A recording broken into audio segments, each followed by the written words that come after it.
भगवान जगन्नाथ की यात्रा इस बार भी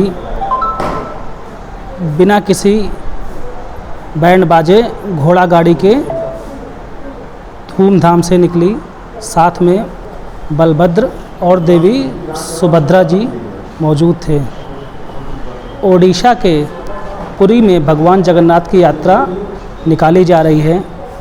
पिछले वर्ष की तरह इस बार भी इसमें श्रद्धालुओं के शामिल होने की इजाज़त नहीं है। सिर्फ मंदिर प्रबंधन से और प्रशासन से जुड़े हुए कुछ चुनिंदा लोग ही शामिल हुए हैं।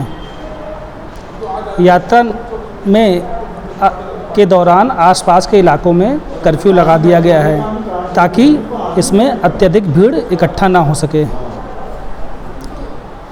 आप झांकियों का दर्शन करें और इस झांकी का सुंदर वातावरण का आनंद लें।